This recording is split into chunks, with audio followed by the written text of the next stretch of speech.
Assalamualaikum warahmatullahi wabarakatuh. Kita sedang ada di puncak Gunung Ciremai. Ini ketinggian berapa ya? Ini 3078 Mbps. 3078 Mbps. Mbpl, sorry. Di samping saya ini udah ada Abu Salman ya, leader kami di tim pendakian Gunung Ciremai. Saya Abu Azkia, ahlan wa sahlan.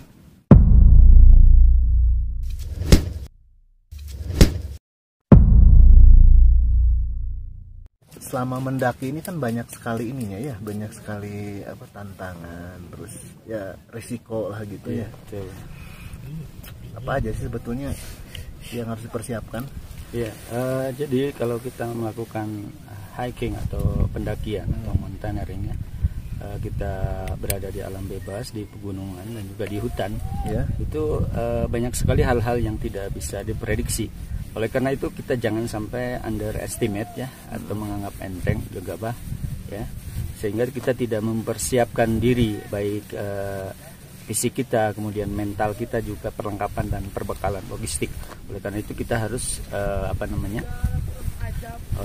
harus mempersiapkan segala sesuatunya dengan baik. Alat minimal yang harus dibawa kalau kita mau hiking atau mountain. Kalau perlengkapan pribadi barangkali tas bag atau carrier itu ya akan wajib ya.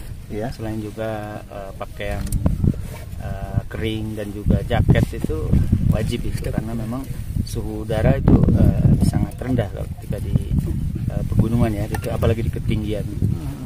Kemudian kaos tangan, kaos kaki, kemudian juga sepatu ya, karena kan sangat terjal begitu ya. Ada yang bawa air lagi. Itu pakaian atau perlengkapan pribadi begitu. Selain juga perbekalan logistik ya, makanan untuk beberapa hari, dan juga yang lebih vital itu adalah air minum ya. Ya. Karena kalau kita kekurangan air itu hanya beberapa hari kita bisa bertahan ya. Sehingga banyak kasus kematian di alam bebas karena kekurangan air. Kalau kekurangan makan kita masih bisa, seminggu kita masih bisa bertahan di alam bebas. Apalagi kalau dia menguasai ilmu survival di hutan, ya bisa memanfaatkan tumbuhan atau binatang yang bisa dikonsumsi ya, walaupun dia tidak memiliki bekal. Tapi kalau air itu, karena tubuh kita sebagian besarnya adalah air, sehingga air ini sangat vital bagi kehidupan kita. Jadi benar kalau bikin shelter persiapannya apa aja kan? Iya, kalau kita mau camp gitu, artinya melakukan pendakian bukan tektok ya, bukan pulang pergi tanpa ngecamp.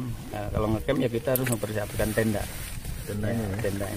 ya, atau kalau ini bawa hammock dan lain-lain ya. Jadi sehingga kita terlindung dari udara dingin ketika malam, karena sangat berbahaya ya, karena suhu udara sangat rendah, sehingga kadang tubuh tidak bisa menyesuaikan dengan keadaan cuaca atau suhu udara yang sangat rendah tersebut, sehingga ada penyakit yang sangat berbahaya, penyakit gunung ya, yaitu hipotermia begitu. Sehingga suhu tubuh kita turun drastis, sehingga itu bisa menyebabkan kematian. Banyak kasus kematian di alam bebas atau di gunung, di ketinggian itu karena hipotermia. Ya. Semalam tuh kan kata Ustadz tuh harus bawa matras gitu, sleeping bag gitu. Itu kenapa Tad? Iya, karena tadi untuk mengantisipasi udara dingin yang sangat ekstrim kalau di gunung itu. Selain tenda tadi juga tadi itu matras. Matras itu gunanya meredam dingin yang berasal dari bawah, dari bumi, dari tanah, sehingga tubuh kita tidak langsung bersentuhan dengan tanah ya. Itu sehingga tetap hangat. Jadi bagaimana di alam bebas itu kita menjaga suhu tubuh kita sehingga tetap normal, jangan sampai ngedrop gitu ya, jangan sampai turun drastis. Banyaknya kelalaian gitu biasanya. Tidak melakukan perbekalan atau melakukan persiapan baik fisik atau mental dan juga perlengkapan yang cukup, logistik yang cukup. Tadi yang penyakit itu tadi hipotermia ya. Itu emang ciri-cirinya gimana itu? Ciri-ciri seorang terserang itu? Nah, itu biasanya awalnya hanya pusing-pusing saja. Pusing ya. dan nanti bisa sampai kehilangan kesadaran gitu ya. Ini bisa apa namanya, kejang-kejang juga gitu ya, sehingga bisa menyebabkan kematian juga, napas dan lain-lain. Bahkan kalau sangat ekstrim itu sampai ada, kalau sangat ekstrim itu saking dinginnya malah dia buka baju, biasanya ada itu ya, kasus di luar kesadaran ya, udah hilang kesadaran dia, udah nggak normal gitu, karena hipotermia tersebut menyebabkan suka adanya halusinasi. Atau juga kadang ada kasus di pegunungan itu ada mendaki yang kesurupan, seperti kesurupan ya. Itu juga semacam halusinasi. Sebetulnya itu nggak mesti oleh gangguan makhluk halus juga sebetulnya juga. Mungkin karena dari faktor ini ya. Iya, gitu, karena mentalnya terganggu kan. Ya. Sudah tidak fokus, kemudian sudah jatuh ngedrop gitu. Fisiknya udah lelah, mentalnya juga tentu lelah. Nah, itu juga bisa menyebabkan halusinasi. Dan itu kan sangat mudah sekali diganggu oleh makhluk halus gitu, atau bangsa jin itu ada. Kita mendaki gunung atau ke tempat manapun ya, bahkan tempat yang dianggap angker sekalipun, tempat dihuni oleh para makhluk halus atau bangsa jin, kita diajarkan oleh Rasulullah SAW untuk membaca doa a'udzu bikalimatillahi tammati min syarri ma khalaq.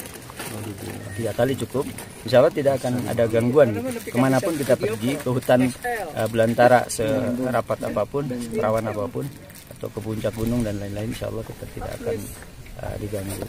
Masya Allah, bermanfaat sekali ya ini. Kita meminta perlindungan pada Allah Ta'ala dari kejelekan atau keburukan makhluk Allah Ta'ala. Ini closing tadi dan Medan Ciremai itu bagaimana? Cukup lumayan ini, bervariasi sebenarnya.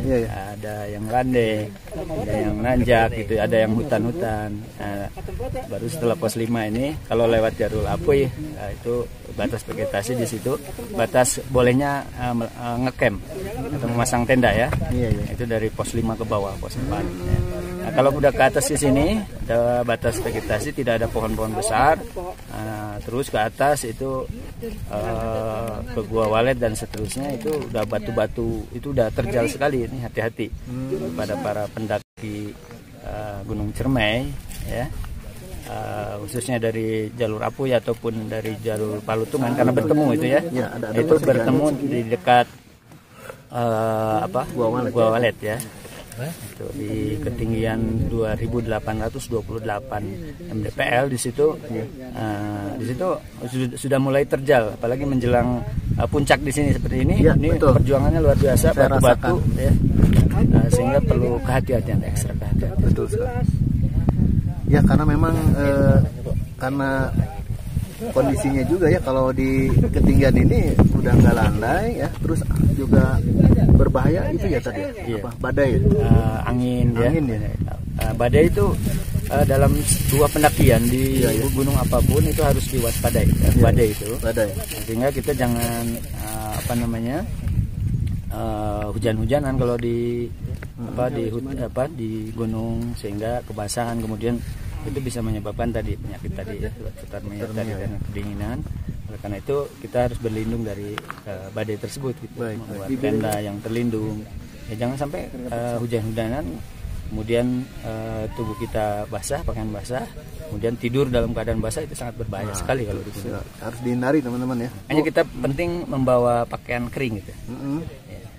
Membawa pakaian ganti ya, harus ya. Sehingga kita bisa istirahat dengan nyaman dengan pakaian kering. Baik.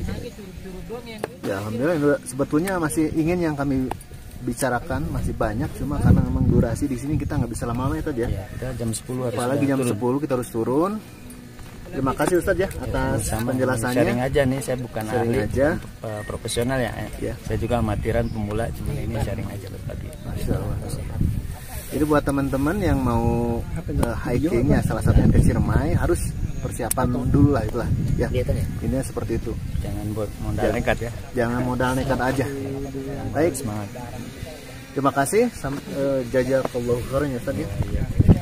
Sampai bertemu lagi di video saya berikutnya. Wassalamualaikum warahmatullahi wabarakatuh. Waalaikumsalam warahmatullahi wabarakatuh. Alhamdulillah. Sponsor kayaknya nih. Finally. Oh,